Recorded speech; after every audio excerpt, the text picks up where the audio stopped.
Bismillahirrahmanirrahim. Assalamu alaikum. This is Asad Yaqub. And guys, sometimes there are miracles in IELTS. You can improve your bench score without reappearing in IELTS exam.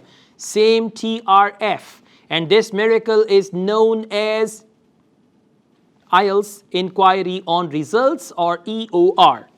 One of my Indian students appeared in IELTS test, and after that when he got the result, he was unhappy with his overall result. So he decided to apply for inquiry on results. And there is a hefty amount of money that you have to pay when you go for EOR, which is around 60% of your IELTS speaking test. That's why many students think 10 times before applying EOR. But this student of mine was confident and he applied for EOR on all 4 modules on my advice. His listening bench score did not change.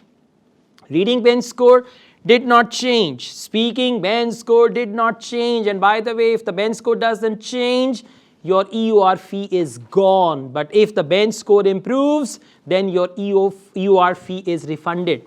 But his writing bench score changed from 5.5 to, you must be thinking 6. No, from 5.5 to 6.5. Now see how one IELTS examiner rated his writing at 5.5 and another senior examiner, because whenever you apply for EOR, your writing and speaking, they are marked by senior IELTS examiners. So senior examiner rated that writing 6.5. Now one band difference means your IELTS band score depends on examiner.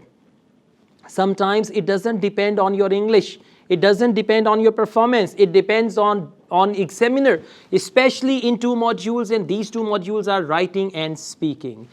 Anyways, this student is very happy now because he's got his desired band. And you know, less than 6 in 1 module is just like a black spot on your IELTS TRF. Because with this, you cannot apply in a decent university for admission and all that. But now with 6.5 bench score, he can go, and his overall bench score would also improve, because 5.5 to 6.5, 1 band improved in 1 module. So it is going to impact his overall bench score as well. How to apply for EOR and when to apply, I've made a message. There are 13-14 points to consider before you apply for EOR. Just text me on WhatsApp and I'll share that with you. All the best. I also teach IELTS online all over the world and on campus here in Lahore. If you want to be the part of my online or on campus IELTS classes, my WhatsApp number is given. You can contact me for that. Asad Yaqub truly wishes you best of luck. Take care. Allah Hafiz.